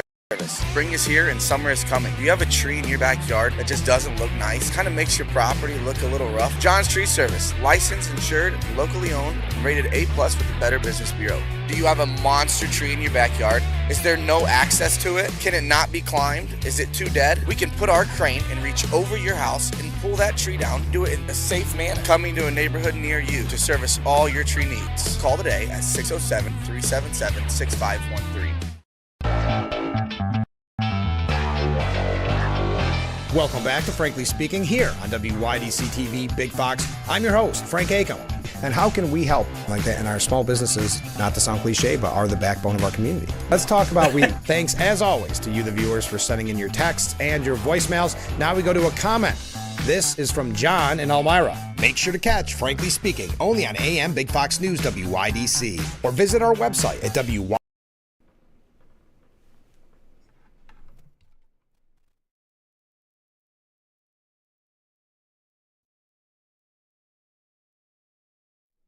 The Frankly Speaking Roof Cam, brought to you by Boss Security in Horseheads. Contact them today for all your business and home security needs. We are back, broadcasting live from the Hesselson studio here on Market Street in Corning. Comment from a viewer during our Student Senior Services Fund section of our program. According to the New York Post, there were 15 new billionaires added to New York City last year. Is it safe to say that Hochul's policies create more billionaires? Someone should look into that. The Democrats are always hating on billionaires. Thank you very much. Speaking of New York, Albany officials are debating the effectiveness of Raise the Age law.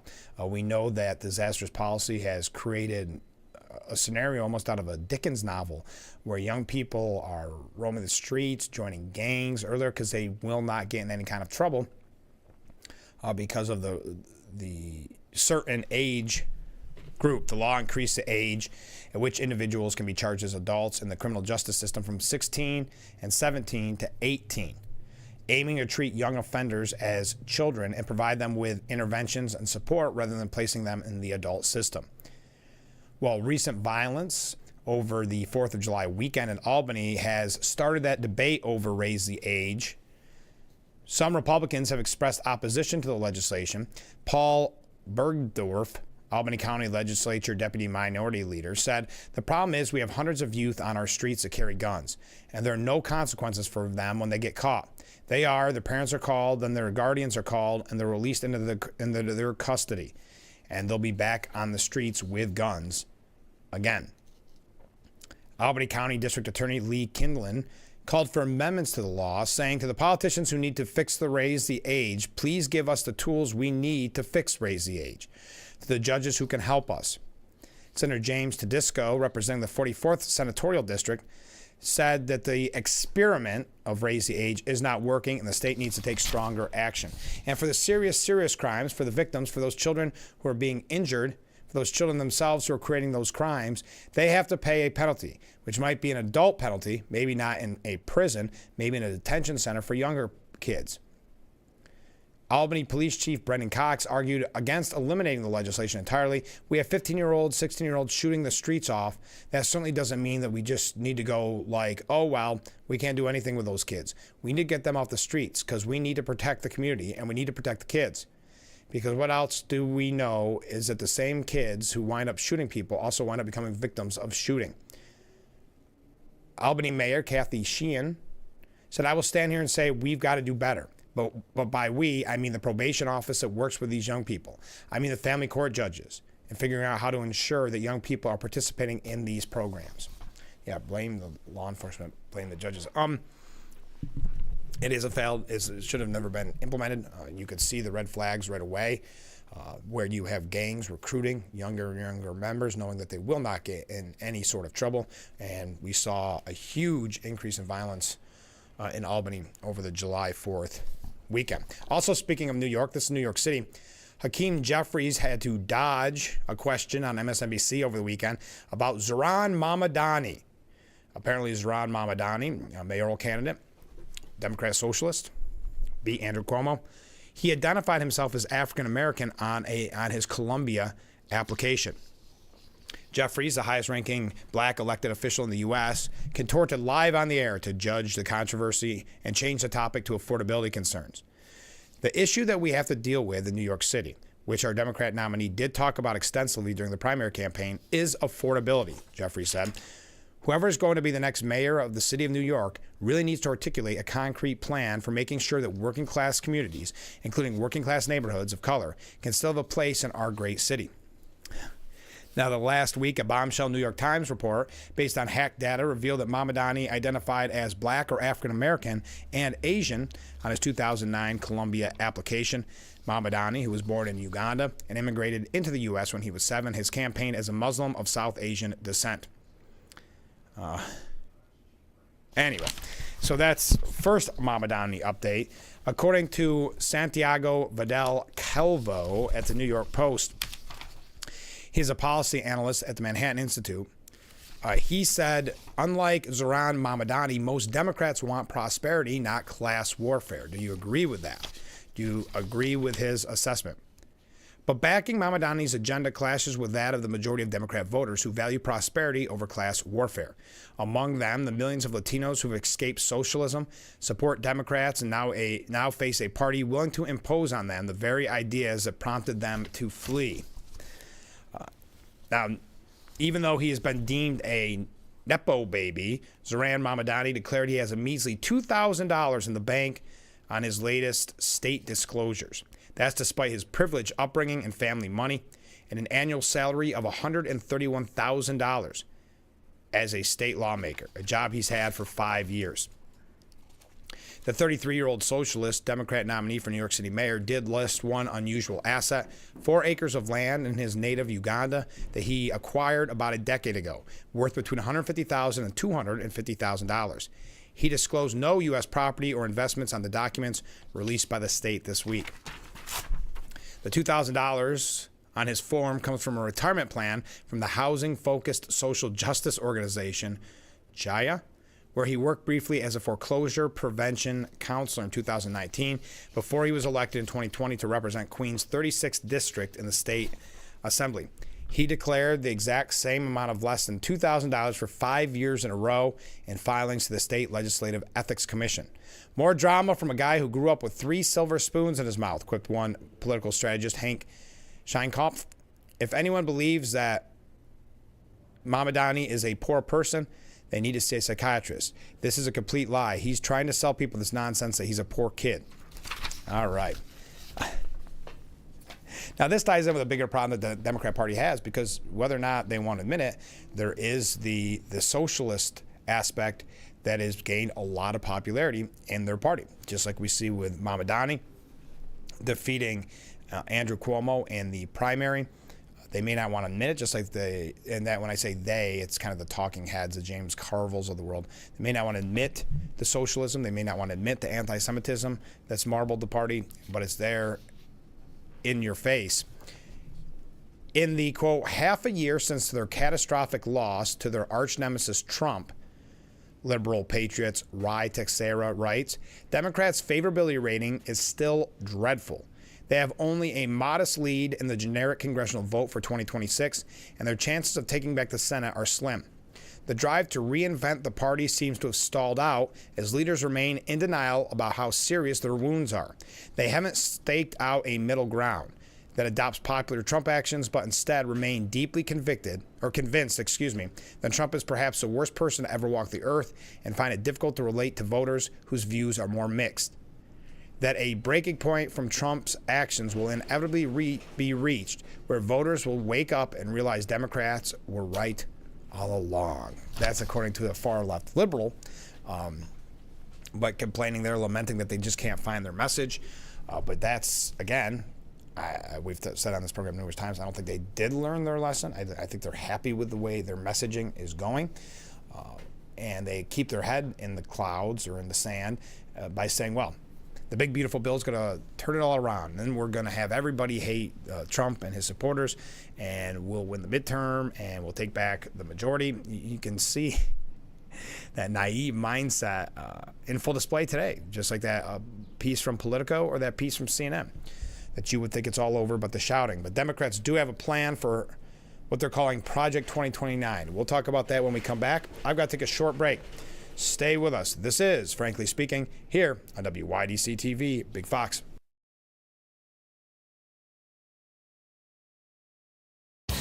you're online, don't forget to visit our Facebook page at Big Fox News. Catch up on news from the Twin Tiers. Vote on the daily question and hear about local events. All on Facebook.com/Big Fox News. Seneca Lake offers you breathtaking views, gorgeous waterfalls, award-winning wine, and so much more. Your experience awaits you. Come experience Seneca Lake. Looks like we've told people Liberty Mutual customizes your car insurance so you only pay for what you need. For the last time. Huh. Shallow. Only pay for what you need. Liberty, liberty, liberty, liberty. Catch Twins local news and weather by visiting WYDCTV.com. We've got daily and weekly weather forecast, question of the day, things to do, and more. WYDCTV.com, your website for everything Twin Tiers local. Stay up to date on Twin Tiers local news by visiting WYDCTV.com. We've got it all on our website, daily and weekly weather forecast, question of the day, things to do, and more. Follow us today at Big Fox News on Facebook, YouTube, Instagram, and X. WYDCTV.com, your website for everything Twin Tiers local. WYDCTV.com. If you are one regularly used hair relaxers or straighteners and were diagnosed with uterine, ovarian, or endometrial cancer, you may be entitled to significant financial compensation. I've used hair relaxers for years. I had no idea they could cause cancer. Chemical hair relaxers and straighteners have been linked to serious conditions, including several types of cancer. If you used hair relaxers and have been diagnosed with uterine, ovarian, or endometrial cancer, call us now. There's no fee unless we win your case. Call today.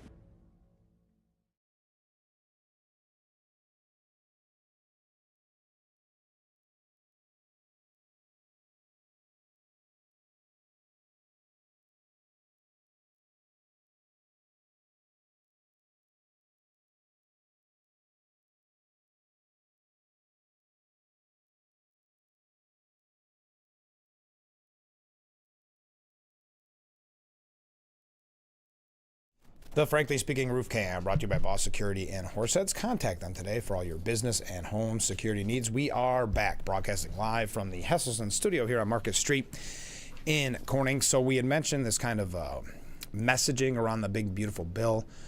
Republicans taking a victory lap. Democrats trying to use it as a cudgel, as they say, against Trump and Republicans, especially as, I know it's weird to say, but as we enter the midterms now, again, that is not until next November, but the campaigning will begin. They said that they have ads prepared. The Democrats have ads prepared to hit certain members in certain districts about the big, beautiful bill already. Well, New York Times political correspondent Shane Goldmaker detailed the mixed opinions among political strategists as the Democrat Party's plan for what they're calling Project 2029, a ready-made agenda for the party's next presidential nominee. Goldmaker revealed on Monday that while many Democrat strategists are on board with the project's vision, some are skeptical that the agenda set forth could upset the left's interest group Borg and deepen the divide within the party. The creator of Project 2029, former chair of Arizona's Democratic Party, his name is broken off here in the printer, is working on organizing Democrat thought leaders to ensure there is a set-in-stone agenda ready. The title is an unsubtle play on Project 2025, the independently produced right-wing agenda that Mr. Trump spent much of last year's campaign distancing himself from and much of his first few months back in power executing. Goldmaker noted. Cherney's plan takes more inspiration from the Heritage Foundation's Project 2025 than just its name.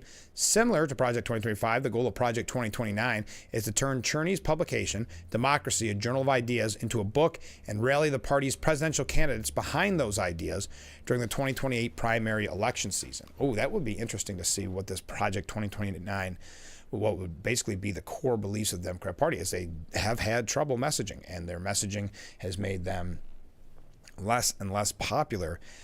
I do think it's a bad sign when you can't come up with your own name already, that you have to steal Project 2025 and call it Project 2029. But that is typical of what we're seeing right now, so not necessarily a surprise, the undertaking, which has not previously been reported, strikes at the heart of a raging debate consuming Democrat lawmakers, strategists, and policymakers. Whether the root of the party's problems is its ideas or its difficulty to persuade people to embrace them. According to Celinda Lake, a prominent Democrat pollster, quoted in the stories, the party didn't lack policy, but rather lacked a functioning narrative to communicate those policies. She criticized the Democrat Party for offering voters agencies and acronyms and statistics rather than presenting a clear story about what we're going to fight for. On the other hand, some Democrats contend that the party has been faltering due to stale ideas that failed to inspire voters to get behind them. I would tend to lean towards that. They focus on things that, let's face it, at the end of the day, when you can't pay your bills, when you can't put groceries on the table, can't fill up the tank, you're not worried about some of the kind of woke, obviously being called woke policies that were coming from the left and being pushed. Now, Neera Tanden, CEO of the Center for American Progress and advisor to Project 2029, argued that liberals underestimate the power of Trump's ideas and the focus has been his personality. They do, and that's why Tom Suozzi, he's trying to almost act as if he supported the Big Beautiful Bill, even though he voted against it, because Democrats all had to vote against it, of course, in a show of solidarity to raise your taxes, I suppose. But you could see he recognizes that some of those policies are popular, but still his party forcing him, even though he said he supported 75% of the Big Beautiful Bill, he had to go in line, in lockstep with his own party. We get wrapped up in his personality, meaning Trump's. But he puts forward an idea like no tax on tips, and that's an important signifier that he is championing working class people. Cherney's plan to assemble the Avengers of Public Policy, which sounds like a blast, a coalition of Democrats aimed to set the agenda for their party's next presidential candidate, did not sit well with some who believe the coalitions are to blame for the party's current predicament. And there may be something there. We saw that a little bit with the DNC in general, with David Hogg being booted. Developing policies by checking every box is how we got in this mess in the first place, stated Adam Jetselson, the former chief of staff to John Fetterman. There's no way to propose the kind of policies the Democrat Party needs to adopt without making some people mad and the interest groups. And if you are too afraid to do that, you don't have what it takes to steer the party in the right direction.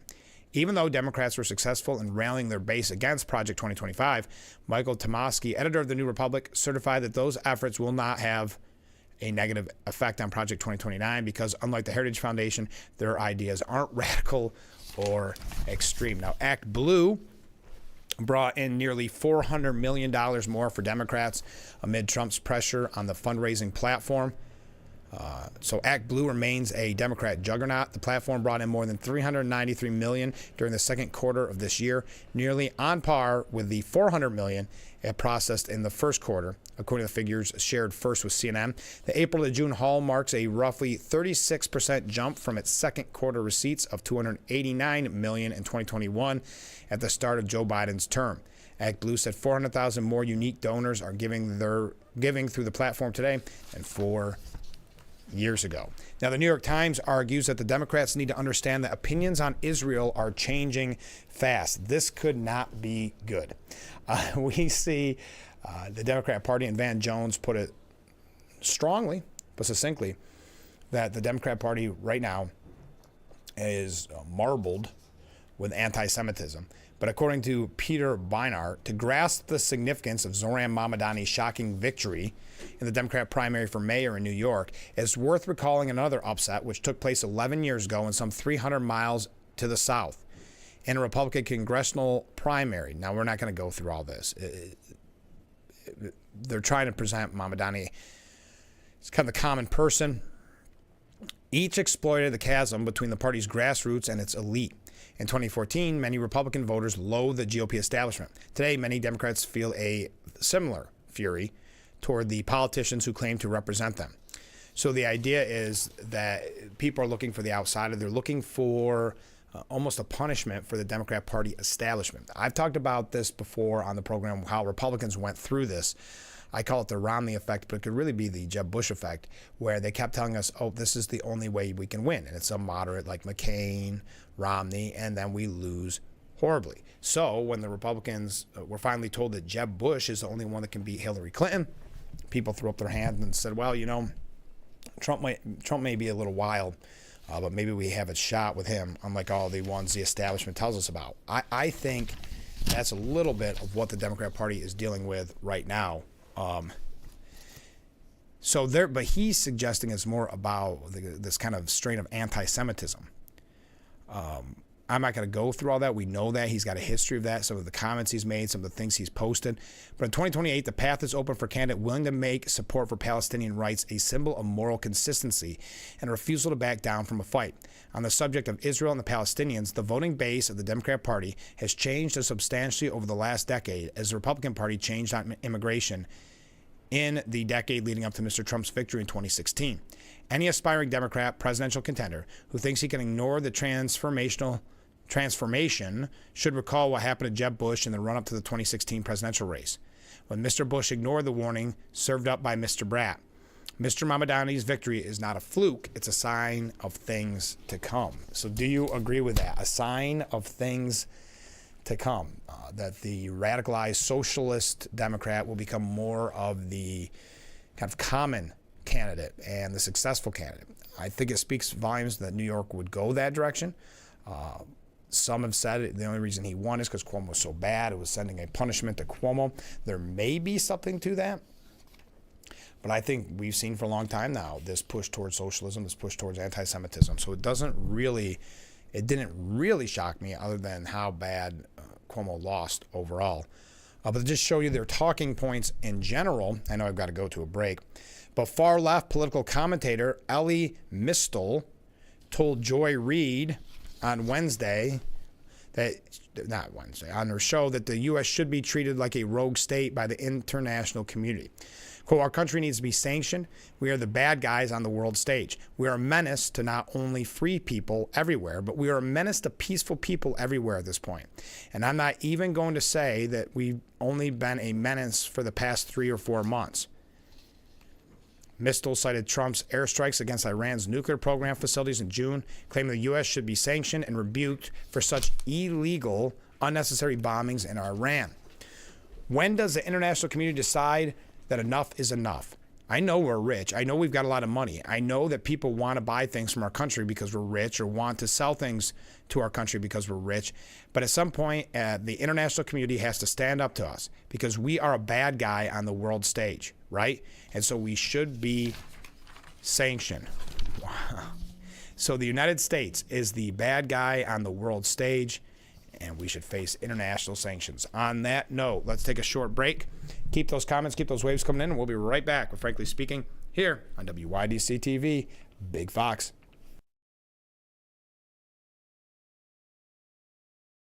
Why do you ride? Why do I ride? I like doing dangerous things safely. I ride because I can't imagine not. I'm kind of a gearhead. I love being lost. There's no way I'm putting a GPS on my bike. Knees in the breeze, man. It's like, there's nothing like it. There's a love for riding that can't be explained unless you ride. And if you're ever injured on a motorcycle, we're ready to help. Hurt on a motorcycle? Call William Mattar, 444-4444. Children learn from our behaviors.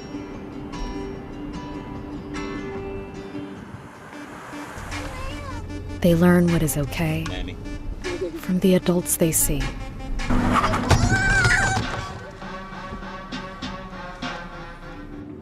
If you're a distracted driver, chances are they will be too.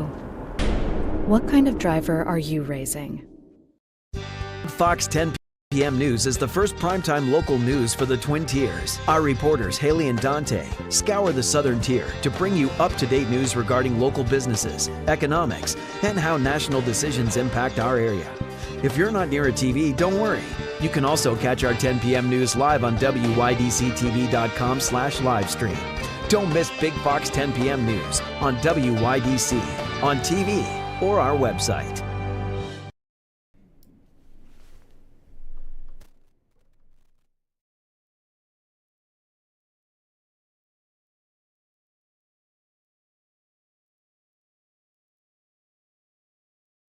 The Frankly Speaking Roof Cam, brought to you by Boss Security in Horseheads. Contact them today for all your business and home security needs. We are back broadcasting live from the Hesselson studio here on Market Street in Corning. We've got a lot of comments to get to. The comment section, this is where we read viewer comments, I should say, is brought to you by Steuben Senior Services Fund. Steuben Senior Services Fund, empowering seniors to age at home. Let's get right to it. First up, Rick writes in, good morning, Frank. Well, good morning, Rick. Doesn't sound like Alligator Alcatraz is very watertight. Got a little damp there Friday. Thunderstorms got a hold of Tent City. Wait till a barn burner hurricane comes busting through there. Let's see Trump talk his way out of that one. Obliterate it. I heard Trump sign a bill that will make him and his billionaire club richer, but the country in the whole another $4 trillion, causes millions to lose health insurance and uses the savings from the health insurance cancellation to pay for tax breaks. If that's beautiful, let's all hope the next bill isn't ugly. Awful tragedy in Texas. Prayers for all those affected. No more FEMA after hurricane season. These natural disasters will be left up to the states to handle. Number one, the states can't handle their major disasters that, in case Trump hasn't noticed, are more destructive and at a higher frequency than ever before. And number two, Trump is just dumping these agencies to pay for his worthless tax cuts he can't afford. Climate change is real and states can't afford to fight it. The federal, states, and local governments need to battle climate change and the disasters it causes together.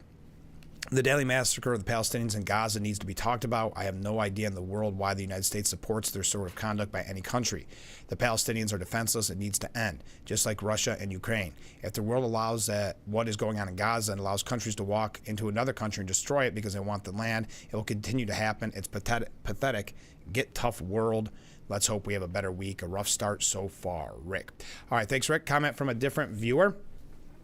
I worked from the time I was 12 and I'm now retired. But I can see making people work for their benefits will make some mad because they have been living off the government so long for free. But on the other hand, it will help the economy and save government money.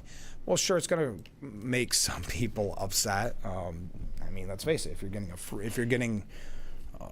essentially a check to do nothing, or you're getting this health care, doing nothing, it's going to be tough. Think of how many people you saw struggle go back to work after COVID, still many want to work from home.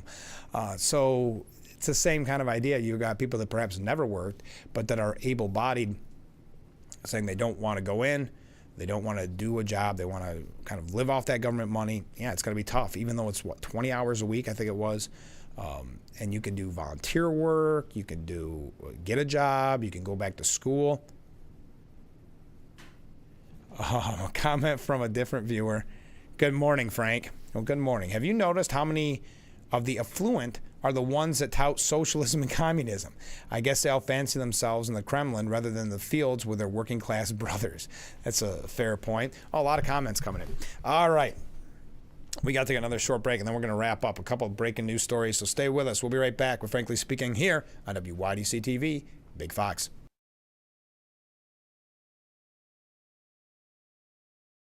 Attention, Elmeron may lead to vision loss. If you have suffered vision problems after taking Elmeron to treat bladder pain, call the Hearn Law Firm. Elmeron may be responsible for your vision problems, and you may deserve compensation for your injuries. If you took Elmeron and now have vision problems, call the Hearn Law Firm at 888-308-3866 right now. You could find out if you qualify in less than 2 minutes. Call 888-308-3866 for your free case review. I'm Mary Offord. I've lived here for 70 years, but I do fine right here in my house, and I want to be here as long as I can be. And I feel comfortable knowing that if something happened to me, someone would know because of the cameras that are installed in various spots in my home. That has been a wonderful gift to me to be able to have that security and that support from Full Circle America, and that's what it's all about. Are you having hearing your TV or listening to conversations in loud spaces? Then it might be time to consider Nano hearing aids. Don't mistake Nanos for cheap amplifiers. Nanos are FDA-registered OTC hearing aids, which means no more having to go to a doctor and spend thousands. Nano hearing aids are now offering $100 off through this special TV offer. Order right now and get 2 CIC rechargeable hearing aids for only $297. And if you're not happy, return them for The Frankly Speaking Roof Cam, brought to you by Boss Security in Horseheads. Contact them today for all your business and home security needs. We are back broadcasting live from the Hesselson studio. Comment from a viewer, which is brought to you by Steuben Senior Services. The Democrats' biggest problem is they took inclusivity too far, and embraced radicals that have pushed ideas outside Democrat norms. They used to embrace the downtrodden. Now they are the ones holding people down. Thank you very much. Now, it was announced yesterday on State of the Union that Governor Andy Beshear from Kentucky, that he is considering running for president in 2028. He said, so my primary obligation, what I'm putting all my energy towards, is to be the best governor of Kentucky that I can be next year. I'll also be the head of the Democrat Governors Association. I think especially in these rural states where the Republican governors have not spoken up whatsoever to stop this devastating bill, we're going to have strong candidates. We're going to win a lot of elections. So they're trying to, again, make their messaging completely off of the big, beautiful bill. How am I doing? Okay. Oh, it was announced this morning, Jeffrey Epstein didn't keep a supposed client list, and he was not murdered during his short-lived stay in a Manhattan lockup. That's the Justice Department and the FBI, in two separate reports, concluded in a joint probe. The investigation, the results of which were detailed in a memo obtained by Axios, also found no evidence that Epstein blackmailed prominent individuals. The Trump administration plans to release a video to prove their findings on Epstein's 2019 death, which bred slews of conspiracy theories. He's the only person in there and the only person coming out. You can see it, said FBI Director Dan Bongino. The video falls in line with what the medical examiner's assessment post-mortem that Epstein committed suicide, according to the memo. The medical examiner's conclusions were contested by Epstein's surviving family, who turned to a forensic pathologist to determine the homicide was far more probable based on the evidence. We also learned from Treasury Secretary Scott Bessent that the Trump administration is now eyeing August the 1st as the date to slap the Liberation Day tariffs against countries that fail to cut lightning deals with the U.S. Back in April, Trump had given countries a 90-day extension before slapping those tariffs in place, meaning Tuesday, July 8th, tomorrow. However, Bessent explained that Trump will warn countries of the forthcoming tariffs instead of imposing them outright. I'm not going to give away the playbook because we're going to be very busy over the next 72 hours, he said. President Trump's going to be sending letters to some of our trading partners saying that if you don't move things along, then on August 1st, you will boomerang back to your April 2nd tariff level. Netanyahu is heading to D.C. Now is the time to expand the circle of peace, he said. He described the trip as both strategic and symbolic, aimed at solidifying Israel's recent battlefield victories and accelerating a new diplomatic momentum. We have already transformed the Middle East beyond recognition, and we now have a chance to bring a great future to the state of Israel, the people of Israel, and the entire Middle East, he said. Iran had set out a goal of destroying Israel. For years, we feared that we would do about Iran and how we would overcome Iran. Our heroic pilots have flown in the skies of Iran. So he will be visiting D.C. today. We'll have updates on that for you. Now, the the NATO chief said World War III will erupt when Chinese President Xi Jinping invades Taiwan and tasks Russian leader and ally Vladimir Putin to attack NATO nations to keep them out of the Pacific.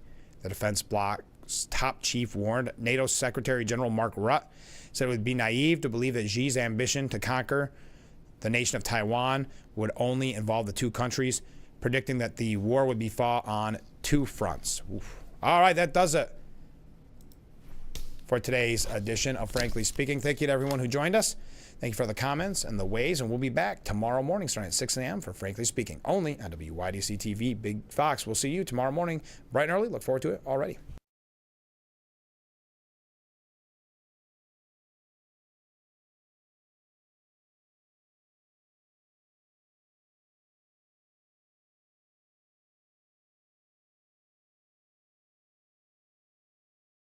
What better way to start or end every day than relaxing in your very own Hesselson's hot tub? Massage therapy, relaxation, stress reliever, pain management, soothing muscles, or just spending time with a loved one. Hot water therapy really does make every day better. Hesselson's has been a part of this great community for over 70 years, still being locally owned and operated. So make the drive to Hesselson's and start making your path to a better life today. And after 70 years, it's still fun to poke in the corners at Hesselson's. Since 1983, Nissan has been assembling award-winning vehicles for you, right here in America. And we're committed to keeping our lineup affordable and free from new tariffs. That's why we've lowered MSRP on our best-selling Rogue and Pathfinder. Because Nissan is here for you. Hurry, 4th of July offers end soon at the Nissan Summer Sales Event. Now get 0% APR financing for 60 months on the 2025 Nissan Rogue or Pathfinder.